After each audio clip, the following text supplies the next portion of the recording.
Boa noite a todos.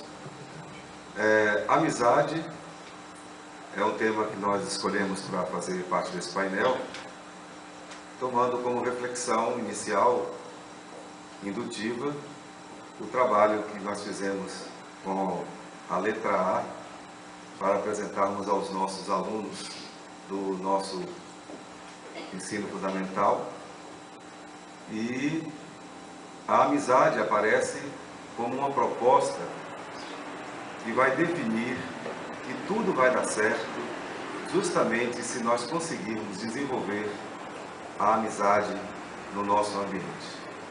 É preciso que exista a amizade entre os alunos, é preciso que exista a amizade entre os docentes, entre todos os que estão envolvidos, e que ao final a amizade surja, flua, como uma conquista de convivência entre todos, entre todas as partes, independentemente da função que cada um exerce. E este princípio, ele também se estende para todas as situações da vida. Poderíamos até, sem nenhum exagero, dizer o seguinte: todos os relacionamentos, em qualquer esfera que ele aconteça, seja profissional, informal, formal, conjugal, entre grupos que se reúnem para as mais diferentes atividades, já que nós somos seres gregários, isso está no instinto do ser humano. A lei de sociedade, estudada em O Livro dos Espíritos, estabelece que todos nós somos induzidos por Deus, no nosso nascedouro espiritual, a buscarmos a convivência uns com os outros. E a felicidade, a alegria, a energia que pode produzir bem-estar é aquela que vem justamente das convivências que estão pautadas na amizade. Nós já tivemos ocasião de mostrar em nossas palestras uma pesquisa, que na verdade foi um trabalho feito pela Organização Mundial de Saúde, quando se observou que no mundo inteiro as famílias elas começavam a se dissolver a partir dos 20 anos de convivência, com a data limítrofe que ficou marcada para definir que esta é uma ocorrência que ainda continua acontecendo. Ou seja, em termos conjugais, o casal se une no processo de namoro, evolui para um noivado e depois para o relacionamento estável, um casamento, na forma como cada um se estabelece, dentro dos princípios que a nossa sociedade permite, aceita, e é como acontece de forma natural. Porém, o que se observou na pesquisa é que no mundo inteiro, o planeta Terra, esses relacionamentos, eles, em grande maioria, vão até os 20 anos da convivência. E a partir dos 20 anos, há uma dissolução. O marido, a mulher se separam, os filhos seguem vida independente, e assim, esta marca ficou no registro da Organização Mundial de Saúde, que fez um trabalho mais aprofundado para entender por que isso está ocorrendo.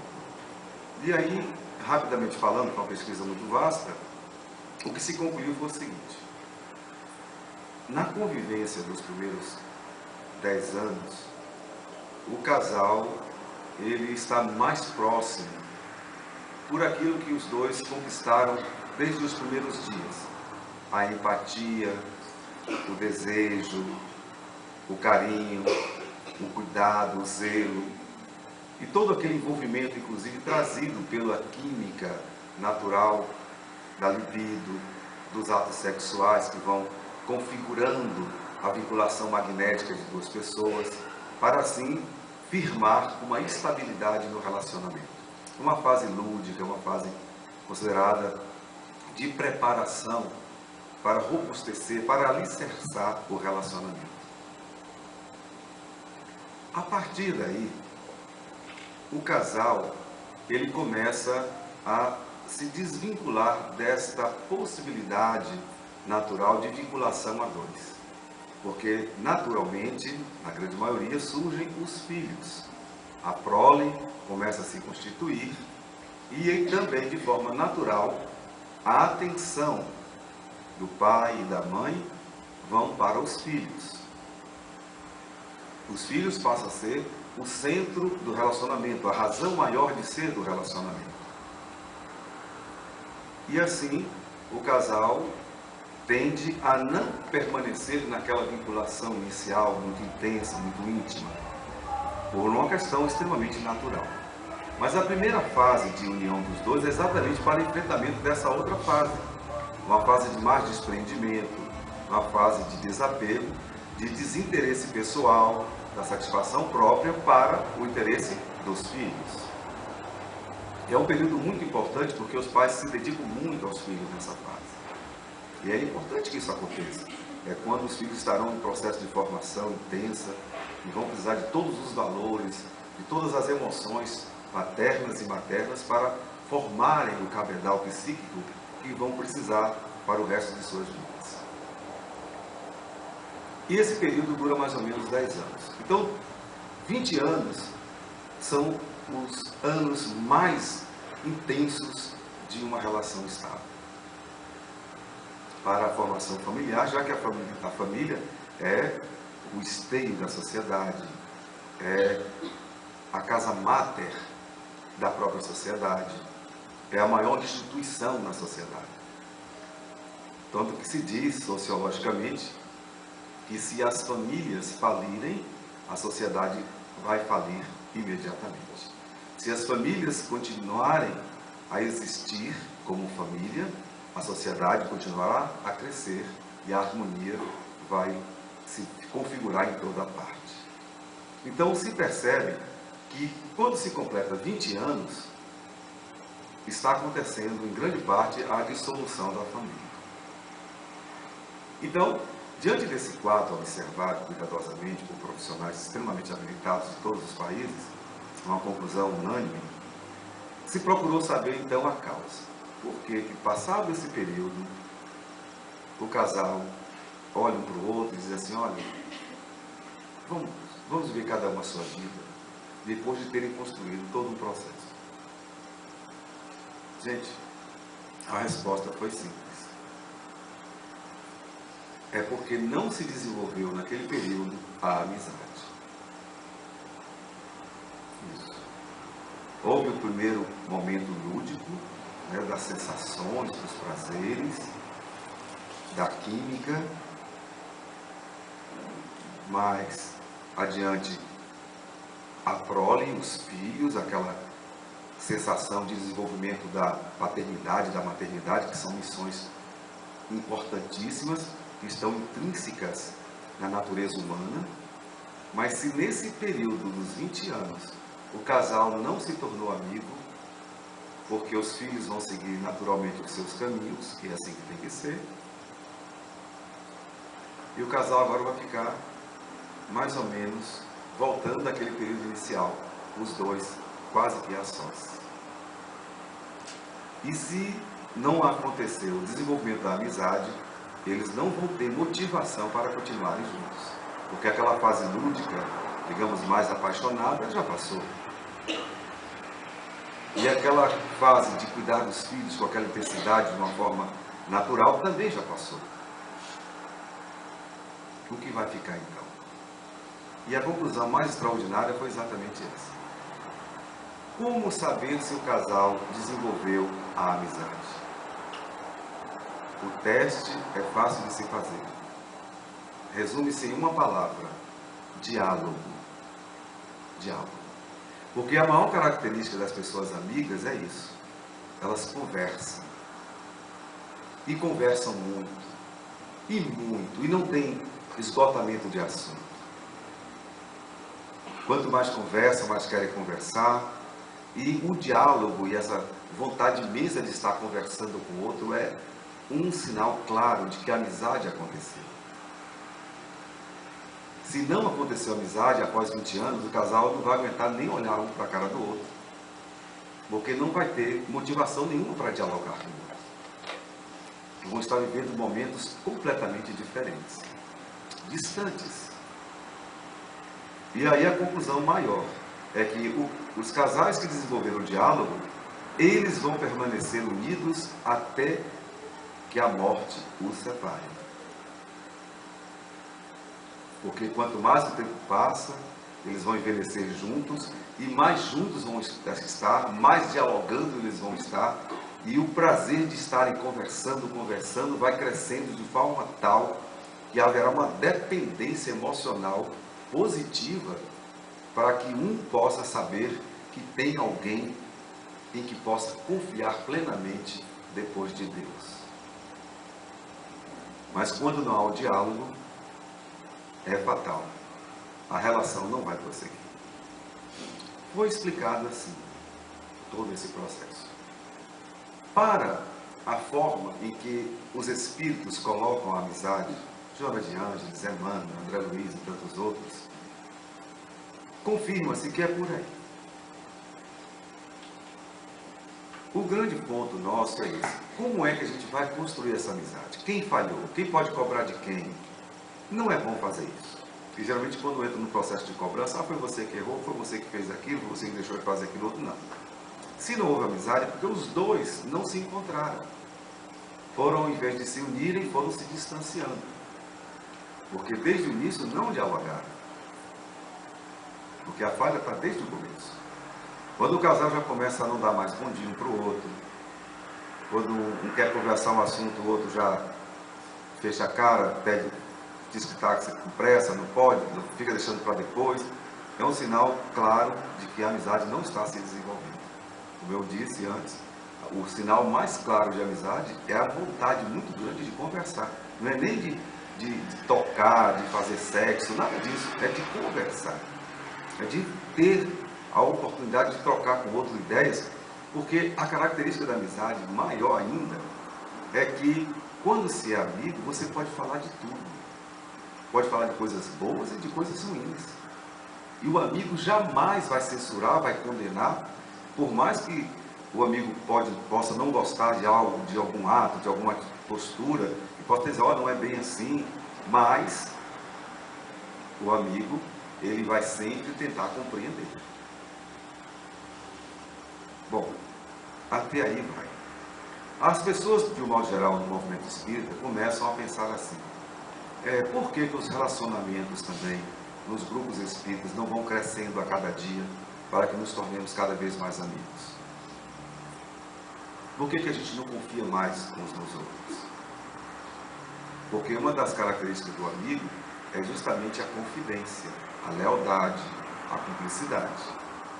Então, desde quando você conversa algo com alguém, você coloca o seu coração aberto, mostra todas as suas fraquezas, se for o caso, e a outra pessoa não respeita aquele processo, passa adiante, enfim, desconsidera aquele momento, há uma quebra de confiança. E uma das coisas mais difíceis para se recuperar é justamente a confiança. Uma dica para concluir aqui essa breve reflexão, na prática, para que a gente possa conseguir restabelecer parâmetros de voltar a confiar em quem possa ter quebrado a confiança, é a gente registrar, de preferência, apenas as coisas positivas que aconteceram. Os momentos felizes, tanto dramáticos quanto momentos lúdicos, mas não ficar registrando os momentos desgostosos. Não registrar o momento em que um amigo ou amiga tenha se descontrolado, ter dito palavras inadequadas, ter sido agressivo ou agressiva. Simplesmente não registrar aquilo. O amigo teve um momento do desabafo, falou o que queria, deu o que não queria. Pronto, releve imediatamente. Não anote aquilo, não guarde aquilo. Simplesmente delete. É o segredo prático para se desenvolver a amizade. Agora, em relação às coisas boas, os momentos bons, festivos, os momentos dramáticos que compartilharam juntos, tudo aquilo que faz parte das coisas boas, não esqueça. Não esqueça. Guarde, registre. conserve com toda a dedicação. E assim, com esse exercício, inclusive orientado por Joana de Ângeles, nós vamos registrar apenas as coisas boas. E as coisas ruins nós vamos tratar com indulgência e com perdão. Nós não vamos ficar levando mágoas, ressentimentos com as lembranças dos momentos negativos. Não. Porque nós temos que considerar que todos nós somos iguais. Nós temos as mesmas deformidades e as mesmas virtudes. Então, guardar os momentos infelizes e conservá-los na lembrança diariamente chega a ser um ato desumano. É a falta de caridade extrema. É a falta de indulgência e de perdão. E os amigos, verdadeiramente, eles fazem isso. As coisas ruins, deixa para lá, um momento. No dia seguinte começa tudo de novo, como se nada tivesse acontecido. É por isso que os amigos que perduram, os casais que continuam, fizeram esse exercício e isso é o suficiente. E concluindo definitivamente, vamos lembrar aquela história que eu já contei 300 vezes, a Eliana 400, Cleomar 500, que é aquela história oriental, né? Que não tem um autor, é de autor desconhecido, em que fala de dois amigos que viajavam pelo deserto, conversavam muito, era uma viagem longa, estavam a pé, e em dado momento os dois se desentenderam, que é muito normal. Quando a gente dialogar, a gente vai perceber que uma pessoa fala de uma coisa, outra fala de outra, um gosta do Flamengo, outro gosta do Vasco, vai acontecer. E aí, quando perceberam que tinha essas diferenças, a discussão foi crescendo, foi aumentando, e os dois saíram em vias de fato. E houve uma briga, e um amigo bateu muito no outro, e assim ficou aquele momento. Mas como os dois tinham que continuar juntos, que geralmente nós somos colocados em situações em que a gente tem esses momentos difíceis e nós temos que continuar com as pessoas, a gente não pode desprezá-las de uma hora para outra. Elas continuam na nossa convivência diária. Foi o que aconteceu com aqueles dois amigos, eles tinham que continuar a viagem. Um não podia desistir de uma hora para outra, estavam no deserto e tinham que seguir, senão tudo ficaria ruim para os dois. E aí eles seguiram o resto da viagem sem conversar. Naquele momento que todo mundo calado. Ninguém fala nada, não dá bom dia, e o silêncio é total. Aquele silêncio que fala mais do que se estivessem brigando. E continuaram assim em silêncio. Estavam brigados, mas continuaram a viagem. Até que em um dado momento encontraram um local que eles tiveram que parar para beber água, tomar um banho e seguir. E nesse momento em que um dos amigos estava ali bebendo água, ele se desequilibrou e caiu no poço fundo, e ele não sabia nadar. Aí o outro imediatamente pulou e salvou o amigo. Diante disso, o que tinha acontecido? Havia uma terceira pessoa que acompanhava os dois, era um servo que estava ajudando-os naquela viagem. E esse servo tinha observado que na briga inicial, aquele que apanhou, ele escreveu na areia do deserto: hoje eu briguei com o meu maior amigo. Depois que este que havia escrito na areia esta frase foi salvo naquele momento fatídico, ele teve cuidado de registrar numa pedra, numa rocha: hoje fui salvo pelo meu maior amigo. A viagem seguiu, se concluiu, e o servo então voltou curiosamente para perguntar: mas eu observei que quando vocês brigaram, você registrou na areia. Quando você foi salvo, você registrou numa pedra o acontecimento. Por quê?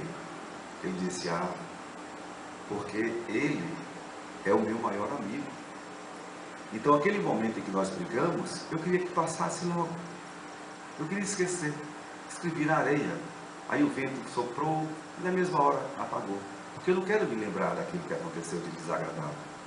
Mas o momento em que ele, mesmo estando brigado comigo, foi lá, me socorreu, me salvou a vida, que eu não sabia nadar. Eu fiz questão de registrar na rocha, que eu nunca vou me esquecer desse gesto maravilhoso desse Bilônio. E assim resume-se o segredo da construção da amizade. Vamos registrar apenas as coisas boas e deletar as ruins. Com isso nós poderemos conviver não apenas 20 anos, mas quem sabe 20 trilhões de anos como amigos. Obrigado a todos pela respeitosa atenção.